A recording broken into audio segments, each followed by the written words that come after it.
sempre uma alegria, uma satisfação imensa estarmos reunidos aqui para estudarmos esta doutrina redentora, consolador prometido por Jesus, a doutrina espírita, com todos os seus fundamentos, tanto na área científica, como na área filosófica, assim como na área moral. E o tema de hoje é extremamente significativo para todos nós. Uma das parábolas que Jesus narrou para nós. A parábola do grão de mostarda. O grão de mostarda é o menor grão, a menor semente que existe no nosso orbe, no nosso planeta. Ele é muito pequenininho. O que Jesus quis nos dizer a respeito desse grão de mostarda? Sabemos que tem uma outra afirmativa que diz: se tiveres a fé do tamanho de um grão de mostarda, direis para as montanhas: removam-se daí para ali, e elas se removerão. Sabemos perfeitamente que as montanhas são as nossas montanhas, nossas dificuldades, nossos conflitos, nossos ranços morais. Então, é um convite para que tenhamos esta fé raciocinada do tamanho de um grão de mostarda. Mas, em verdade, o grão de mostarda, segundo os evangelistas, é o reino de Deus que está em nós. Então, como vamos entender isto?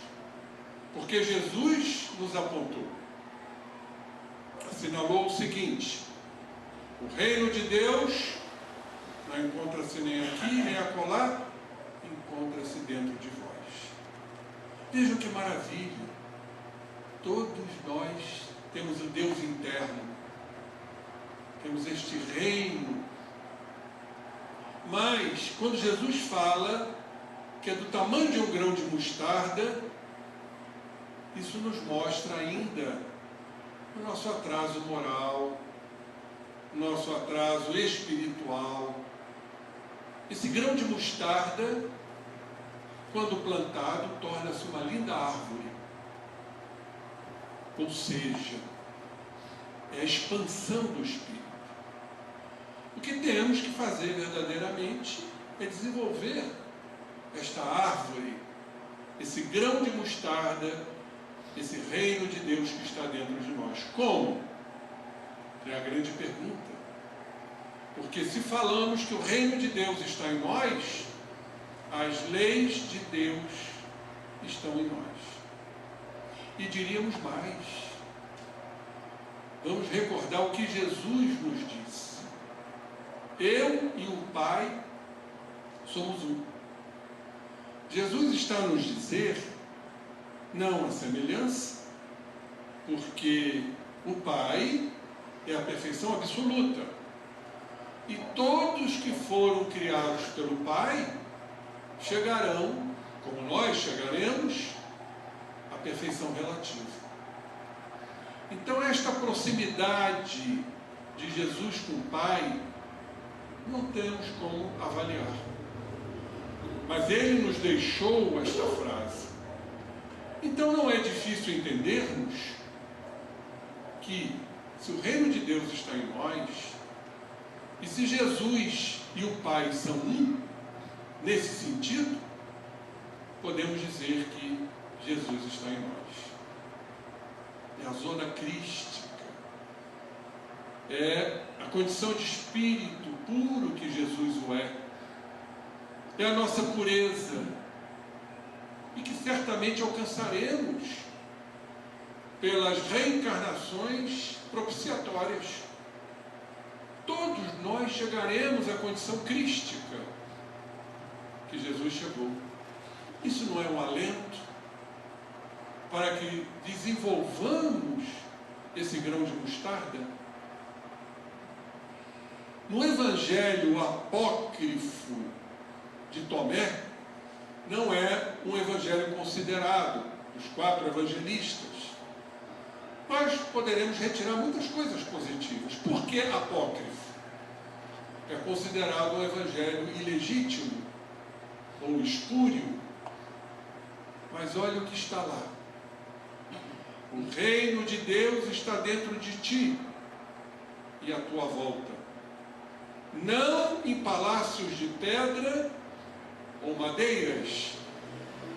Rache uma lasca de madeira e eu estarei lá. Levante uma pedra e me encontrarás. Vejam que coisa extraordinária. Deus está em tudo.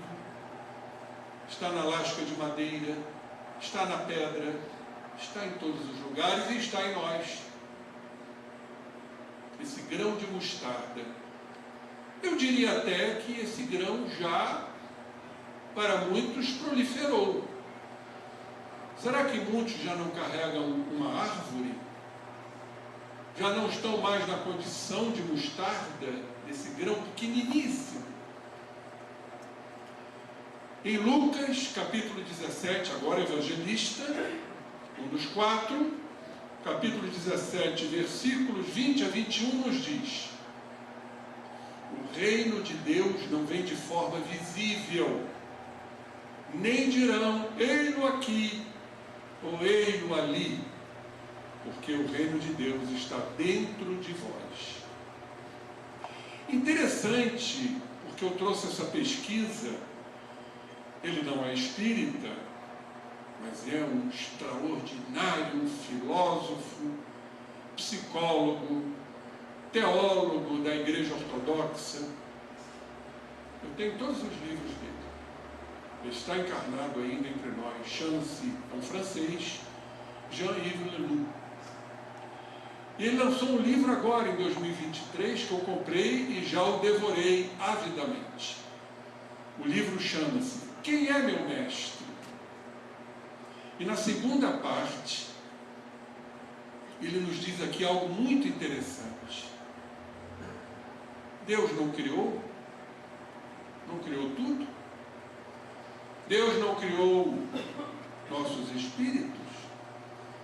Deus não criou a matéria? Deus não criou o universo?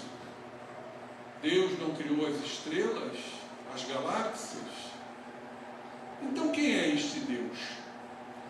Que apenas sabemos que a inteligência suprema é a causa primária de todas as coisas. Mas este Deus, se Ele criou, Ele está nos servindo.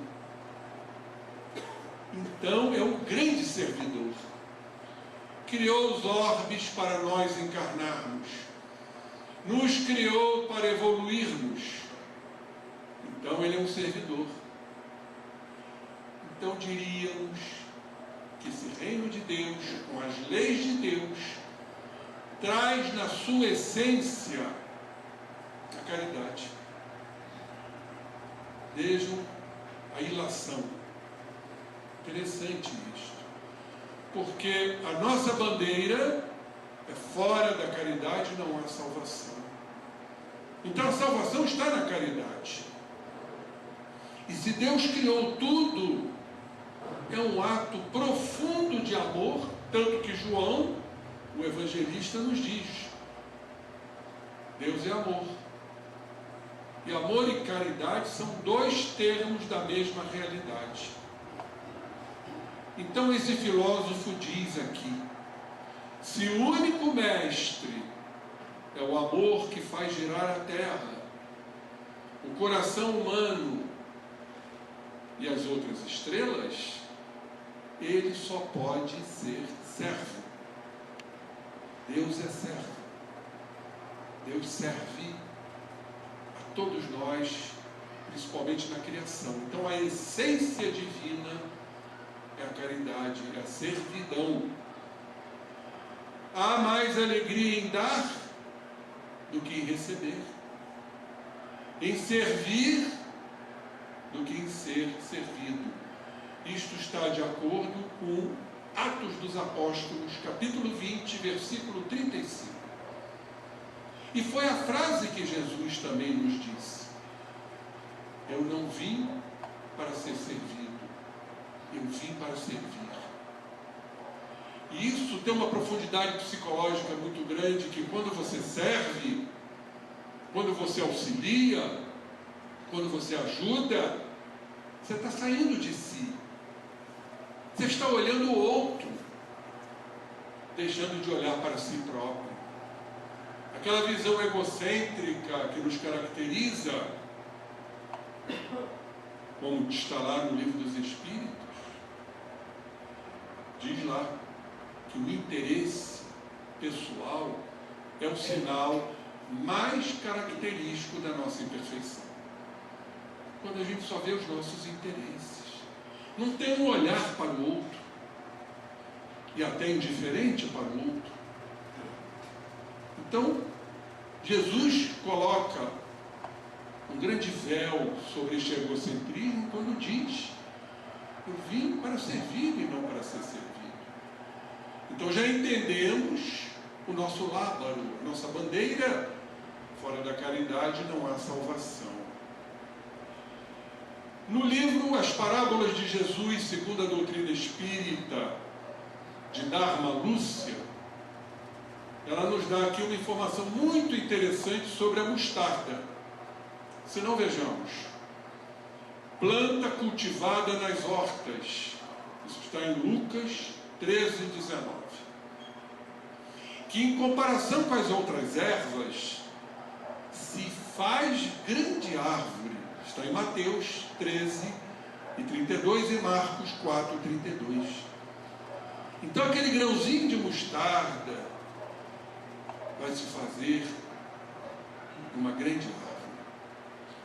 Ou seja, nós expandirmos esse reino de Deus que está em nós, praticando a caridade, praticando o amor ao próximo, sendo servos e também nos trabalhando internamente. O que diríamos ser uma autocaridade? Fazermos caridade com nós mesmos, não uma forma prepotente, egoísta, vaidosa. Não. O trabalho do autoconhecimento. Quem verdadeiramente somos? Ou melhor, como estamos? O eu sou, todos nós somos espíritos criados por Deus, com todas as virtudes semeadas, com o reino de Deus que está em nós, com Cristo que está em nós. Esse é o eu sou.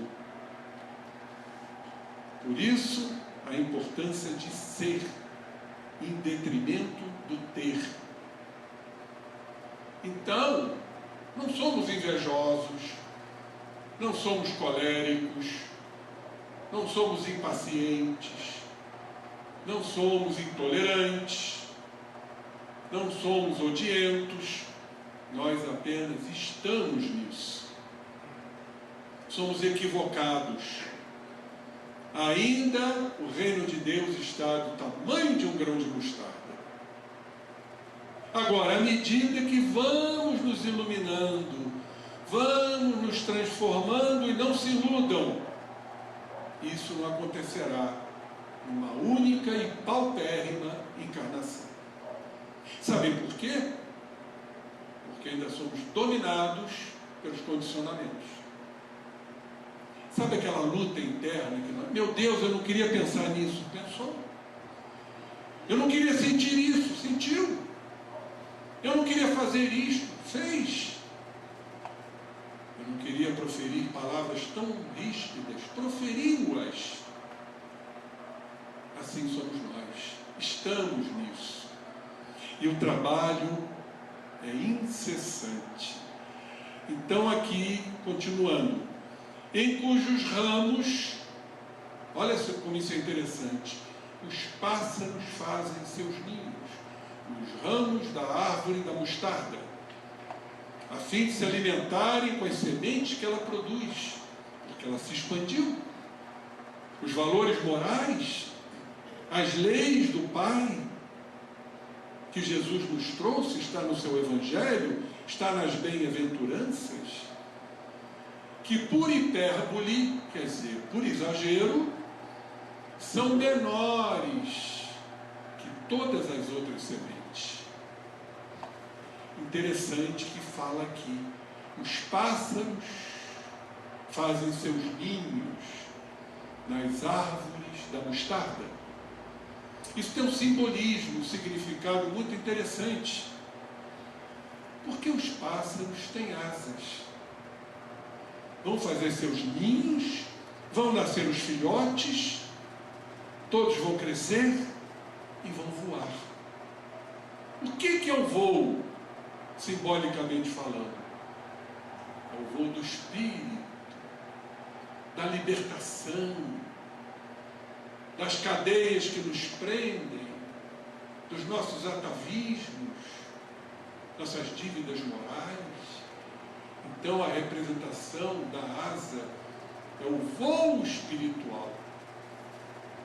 Sairmos da condição pequena que nos encontramos, com um grãozinho de mostarda, o reino de Deus, para grandes expansões psíquicas. E ela aqui continua, a autora, dizendo: a grandeza dessa planta, produzida por semente, assim pequena, serve para ilustrar o aumento do reino de Deus. A árvore e sua origem tão humilde. Eu gosto muito da definição da palavra humildade. Estou sempre a repetir isto, porque muitos se equivocam na definição de humildade. Humildade não é o que muitos pensam. Eu não ambiciono nada, vou botar uma roupa muito simples, serei uma pessoa muito singular e não almejo nada. Estou na igreja sempre, na casa espírita sempre. Em essência, companheiros, isso não quer dizer humildade. Humildade nós temos que ir na etimologia da palavra.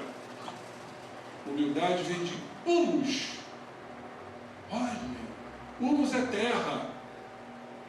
Humus e humildade. Ué, o que tem a ver uma coisa com a outra? Tem sim. Verdadeiro humilde é o que reconhece a sua condição terrena, com as suas falências, com os seus equívocos, com as suas derrapagens morais. Meu Deus, eu caio em mim. Isso é ser humilde, cair em mim. Como diz Joana de Ângeles na parábola do filho pródigo, que é uma outra parábola excepcional, narrada por Jesus. É se reconhecer. Eu sempre pergunto e repito, como vamos nos transformar sem nos conhecermos? Todo mundo busca um milagre, vai cair a bênção divina, por eu cumprir determinadas normas eu vou para o céu? É assim que funciona? Cadê o esforço? Cadê o trabalho? Cadê a perseverança? Cadê a compreensão? Cadê a mudança interna? Cadê fazer esse grão de mostarda se transformar numa árvore? Olhem só, semente de mostarda era a frase que os judeus empregavam proverbialmente, como Jesus o fez, está em Mateus 17:20 e Lucas 17:6, para representar coisas muito pequenas. Isso é fundamental. A mostarda comum na Palestina é a Sinapis nigra, ou mostarda negra. Cresce espontaneamente, elevando-se à altura de um homem a cavalo, segundo dizem os viajantes. Também a cultivam em hortas, por causa das sementes empregadas como condimento. Vamos ler, são 3 evangelistas aqui, vamos ler um só. A parábola do grão de mostarda está em Mateus, em Marcos e em Lucas. Mateus capítulo 13, versículos 31 e 32. Outra parábola lhe propôs, Jesus dizendo: o reino dos céus é semelhante a um grão de mostarda que um homem tomou e plantou no seu campo. No versículo 32 diz: o qual é, na verdade, a menor de todas as sementes, e crescida é maior do que as hortaliças, e se faz árvore bonita, bela, imponente, de modo que as aves do céu venham aninhar-se nos seus ramos. Como disse há pouco, o reino de Deus que se expande mediante o nosso livre-arbítrio, mediante o nosso esforço, mediante a nossa constância e mediante a nossa fé. E aí se transforma numa grande árvore e os ninhos serão construídos pelos pássaros que têm asas. Uma lição muito importante nós extrairmos do livro Os Mensageiros, pelo Espírito André Luiz, psicografia do nosso amado e querido Chico Xavier. Lá no capítulo 35, fala-nos sobre o culto doméstico. É o culto do Evangelho no lar, que é realizada na casa de uma médium, Dona Isabel e seus filhos. E ela recebe a seguinte comunicação de um mentor espiritual chamado Fábio Aleto. Olhem o que ele nos diz. Tudo de acordo com a parábola, tudo de acordo com o que falamos. Mas há algo que nos chama muito a atenção. Estamos falando de um grão pequenininho de mostarda. Tem um outro significado isto também. Não é só o Deus ainda um tanto acanhado que está em nós, pela nossa imperfeição, afinal somos espíritos da terceira ordem, somos espíritos imperfeitos, inacabados e em evolução. Mas também tem um outro significado esse grão de mostarda. E o Fábio Aleto nos diz: a mensagem evangélica desta noite assevera, pela palavra do nosso Divino Mestre aos discípulos, que o reino dos céus é também semelhante ao grão de mostarda que o homem tomou e semeou no seu coração. Aí vem a informação. Devemos ver neste passo meus filhos, dirigindo-se a Dona Isabel e às crianças que estavam participando do culto do Evangelho. Devemos ver a lição das coisas mínimas, tal qual um grão de mostarda pequenininho. O que isso significa? As coisas mínimas. E aí voltamos ao filósofo Jean-Yves Leroux. Ele diz, parafraseando Rilke, Rainer Maria Rilke foi um poeta e um romancista austríaco. Então, parafraseando Rilke, poderíamos dizer que é para todos nós: foge das grandes ações e vai para os atos simples que seu cotidiano lhe oferece. Viva as suas tristezas, ou seja, não as repila. Se estamos tristes, vamos viver essa tristeza, vamos entendê-la. Viva seus desejos, principalmente o desejo de ser, seus pensamentos, que lhe vêm são nossos, mas eu não posso pensar isto. Pode e deve, para modificá-los. Viva tudo isso, diz o poeta, com sinceridade, com tranquilidade e humildade. Mais uma palavra, mais uma vez este termo aparece para nós. Reconhecermos. E o mentor Fábio Aleto nos diz: a esfera carnal onde vivemos está repleta de reflexões de toda sorte. Pessoas que não refletem, pessoas endurecidas, pessoas ignorantes no sentido de desconhecerem as leis de Deus, pessoas incrédulas, pessoas fanáticas, pessoas preconceituosas, pessoas que não estão no caminho, pessoas que ainda não adubaram o grão de mostarda. A árvore ainda não nasceu. São as irreflexões. E diz ele aqui, raras criaturas começam a refletir seriamente na vida. E é uma grande realidade. Poucos refletem. E dentre esses poucos, refletem diante da dor. Ainda precisamos do vergastar da dor, do chicote da dor. Só assim vamos despertar. Não estou absolutamente aqui fazendo apologia à dor. Estou mostrando o quão ela é necessária.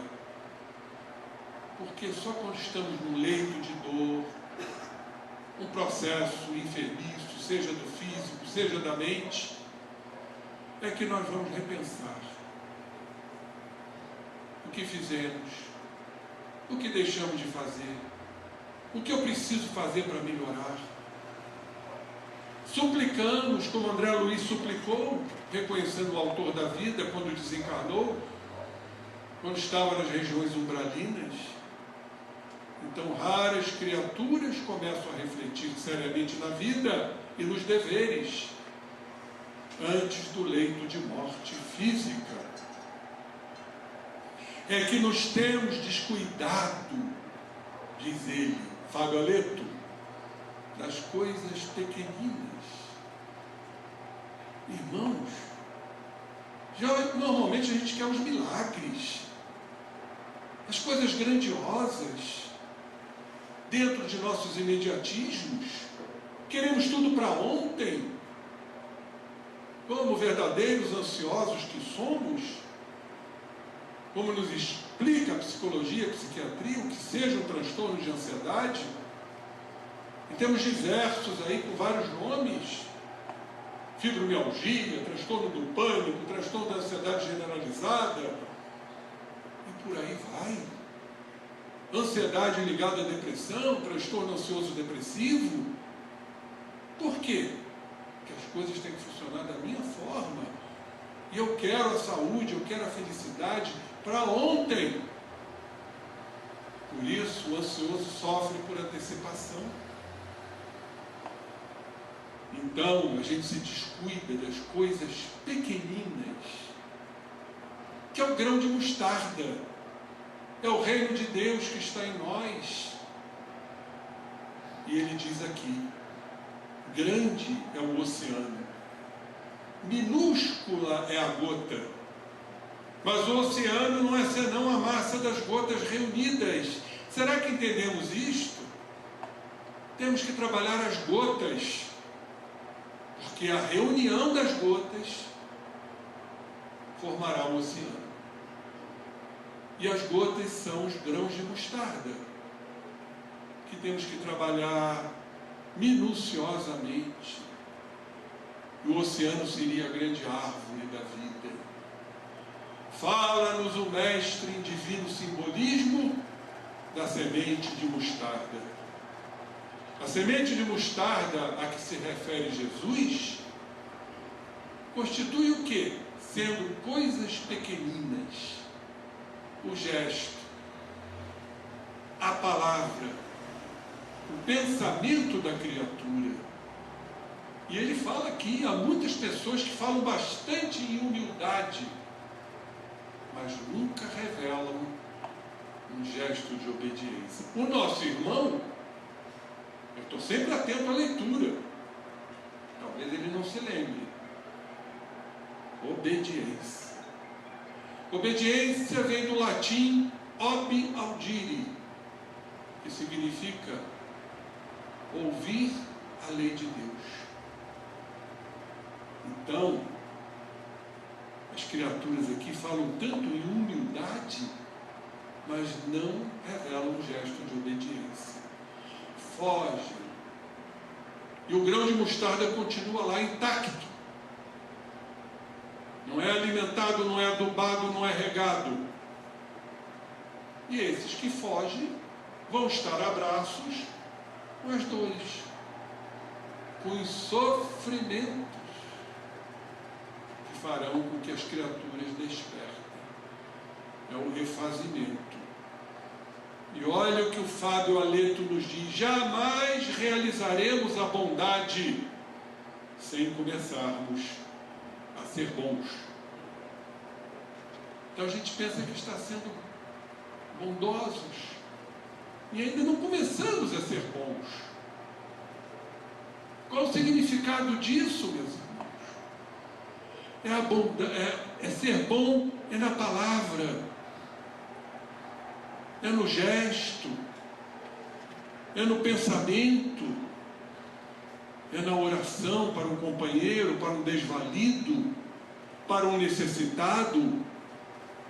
Então precisamos ser bons para realizarmos a bondade. E a bondade é esse reino de Deus, ainda no tamanho de um grão de mostarda. Alguma coisa pequenina, diz ele, há de ser feita antes de edificarmos as grandes coisas. Então a gente quer edificar as grandes coisas, quer comprar um lugar no céu. Eu vou ajudar a casa espírita, eu vou participar disso, eu vou participar daquilo, e não trabalha ainda as coisas pequeninas. É o autoconhecimento para que a gente possa trabalhar as pequeninas coisas. É o grão de mostarda. O Senhor ensinou muitas vezes que o reino dos céus está dentro de nós. E Jesus está dentro de nós. Vamos lembrar daquela magnífica frase de Paulo, o apóstolo, no auge, no arroubo do seu apostolado, quando ele se entregou ao Cristo, na sua conversão, que os gregos chamam de metanoia, ou utreia evangélica, é a mesma coisa, e quando ele definitivamente se entregou a Jesus: que queres que eu faça, Senhor? Jesus, perante ele, rasgou os céus. Vocês têm ideia? Meu Deus, só de pensar eu tremo se Jesus aparecer na minha frente, rasgando os céus. Que queres que eu faça, Senhor? Esse foi Paulo, na sua conversão, às portas de Damasco. E já no auge do seu apostolado, ele nos deixou a magnífica frase: não sou eu, mas quem vivo é o Cristo que vive em mim. Ou seja, a manifestação divina. O grão de mostarda já expandido, quiçá uma árvore. Ora, diz Fábio Aleto, é portanto em nós mesmos que devemos desenvolver o trabalho máximo de realização divina. Querem fazer a realização divina? Vamos ler o Evangelho do Cristo. Vamos estudar o Evangelho do Cristo. A Casa Espírita está aqui, em suas reuniões de estudo. Mas não basta ler, é preciso estudar.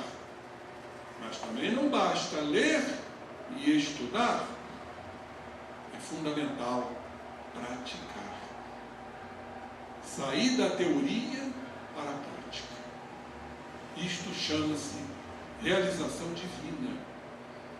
Sem o que não passaremos de grandes irrefletidos, que não reflexionam. A floresta, diz ele, também começou de sementes minúsculas.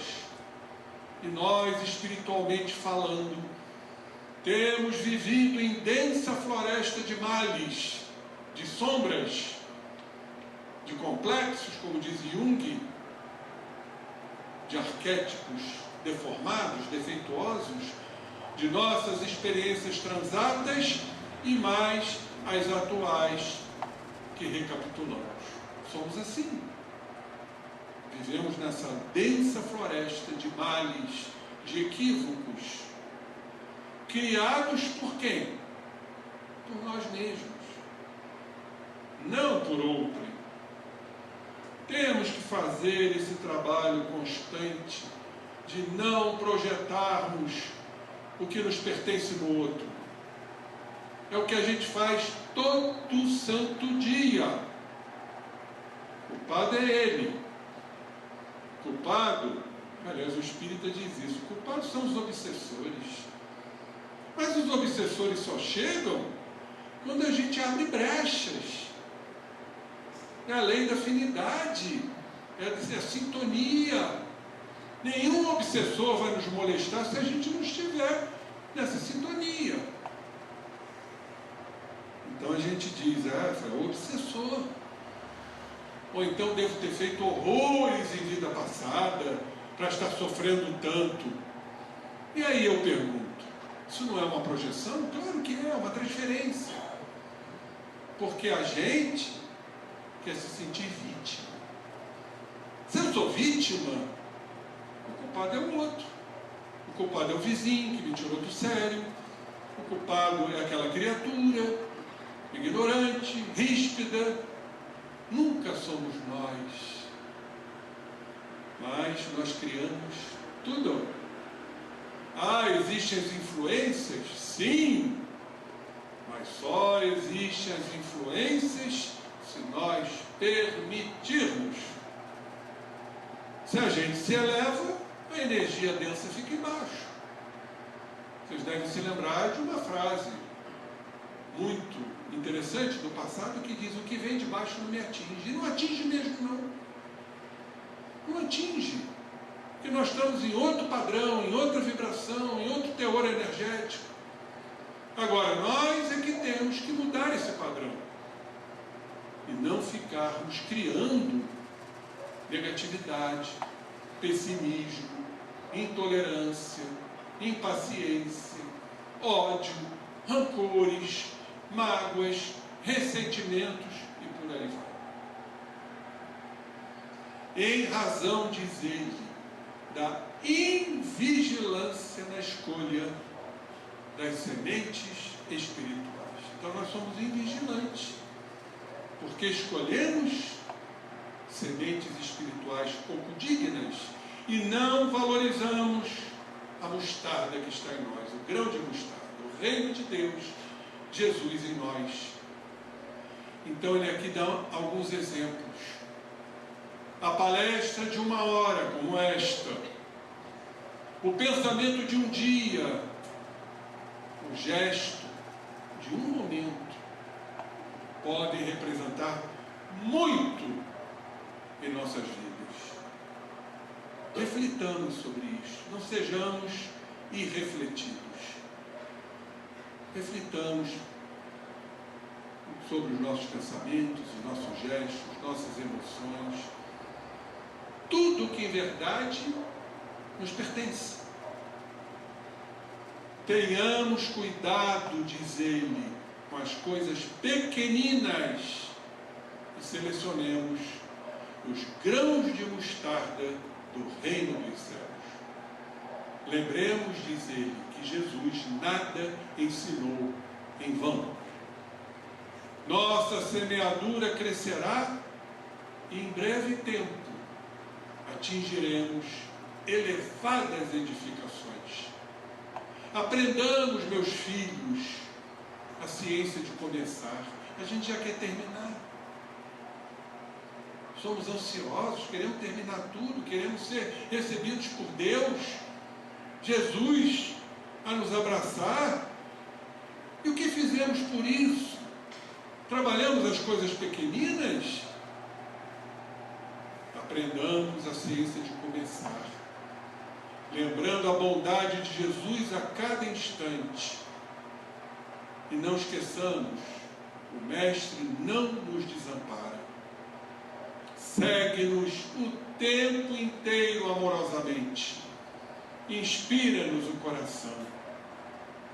Ele diz aqui, encerrando: tenhamos, sobretudo, confiança e alegria. Duas coisas difíceis. Nós somos muito desconfiados. Estamos desconfiando do outro, assim como desconfiamos de nós mesmos. O que são os inseguros? Os que são os medrosos? Os que são os panicosos? São aqueles que não confiam em si, que são os ciumentos. Não confiam em si, como é que vão confiar no parceiro, na relação? Assim somos nós. E olha que interessante a etimologia da palavra confiança. Confiar. Fiar é tecer. Tecer com quem?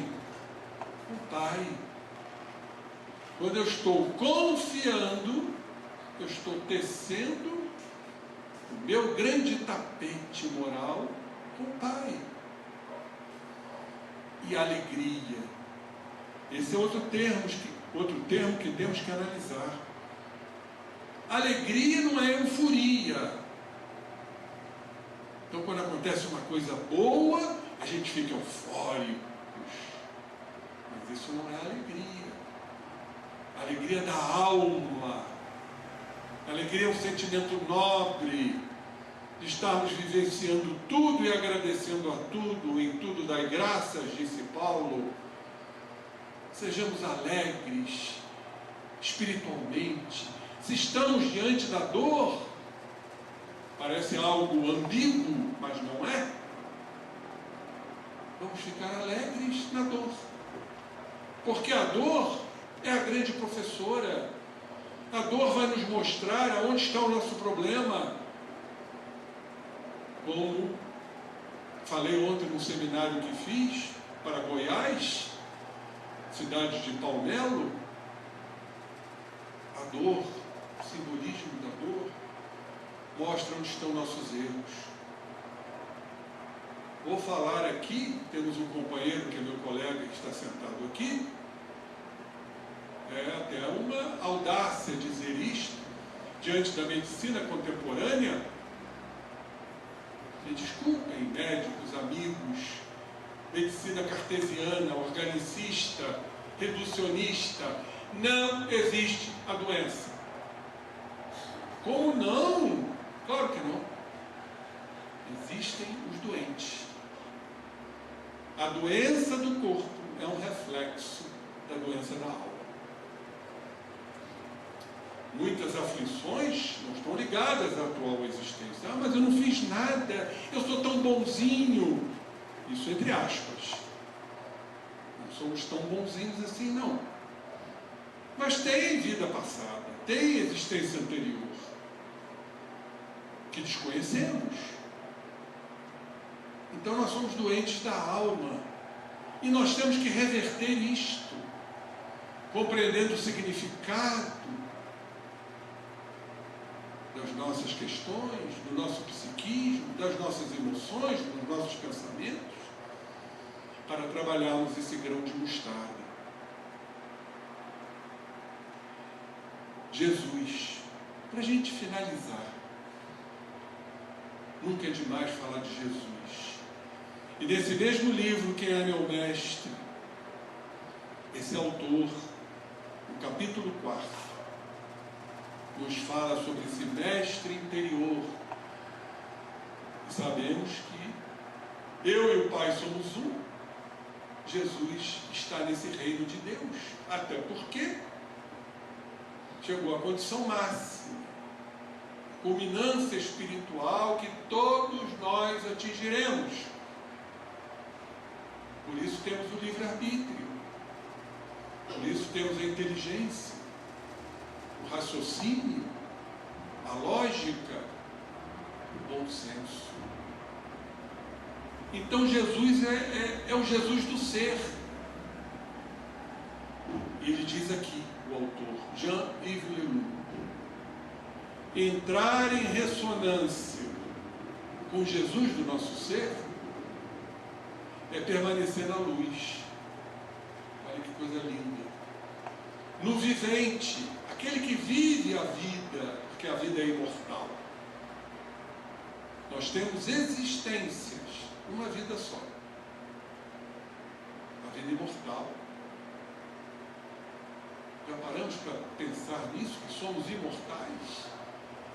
O corpo vai fenecer, vai entrar em dissolução, que chamamos de autólise, as células vão se dissolver, mas vamos continuar a nossa caminhada, a nossa jornada. Quiçá vamos reencarnar. Se tivermos méritos, estaremos reencarnando na Terra, planeta de regeneração. Já paramos para pensar sobre esta importância?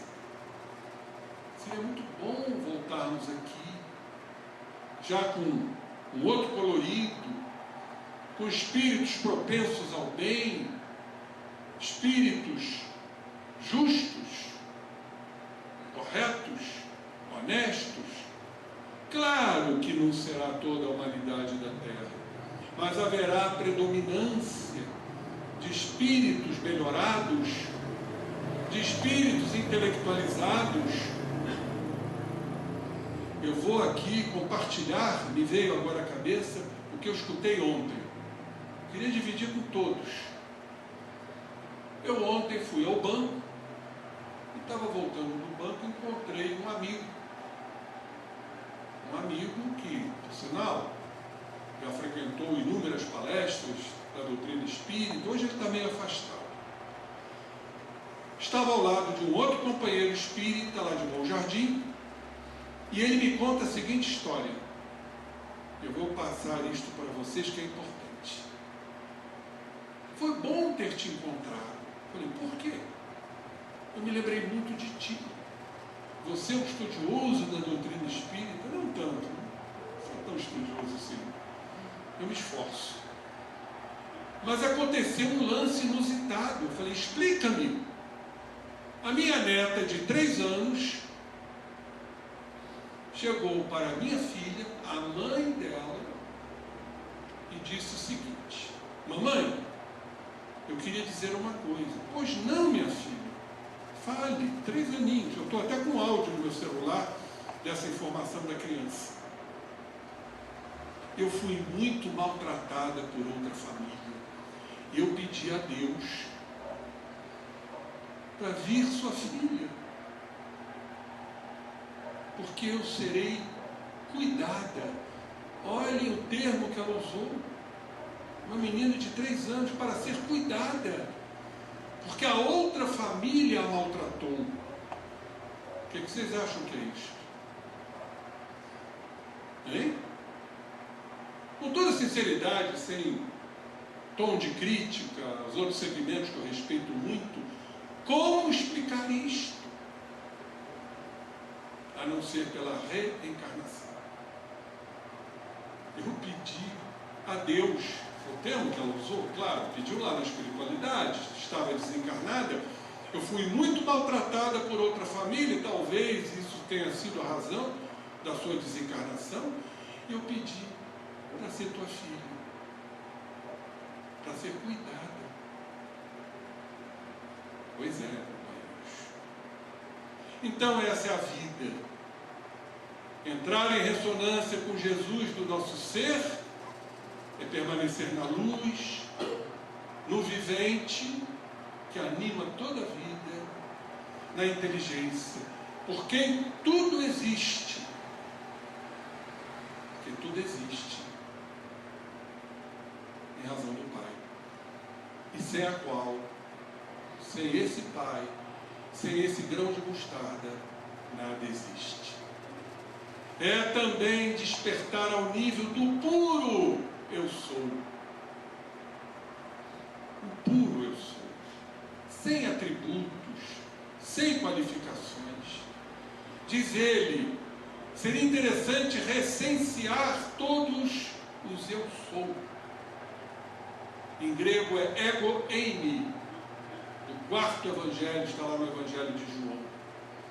São João cristaliza em torno deste eu sou todos os símbolos e os nomes de Jesus Cristo. De fato, ele é a porta, ele é o caminho, ele é a verdade, ele é a vida, ele é o pão vivo, ele é o pastor que nos norteia e nos conduz, ele é o Cordeiro de Deus. Jesus está no reino de Deus, vivendo todas as virtudes que lhe são peculiares, não mais no grão de mostarda. O grão de mostarda está em nós. Ele ainda é o amor, a misericórdia de Deus pelos homens. Ele é o sol que faz brilhar sua luz sobre todos, sobre os maus e sobre os bons. De fato, meus irmãos, diz o autor, a voz do Mestre interior, desse Jesus que está em nós, eu e o Pai somos um, tão próximo da divindade. Quaisquer que sejam as circunstâncias, é sempre um convite a nos tornarmos mais vivos, mais conscientes, mais amorosos e mais livres. Livres de quê?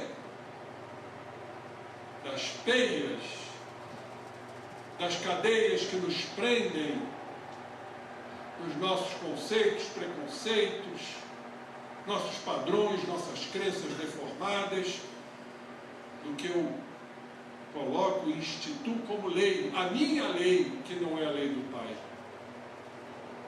Quando a gente começa a se libertar disso, começa a fazer esse grão de mostarda crescer, esse reino de Deus, Jesus presente, estamos nos libertando.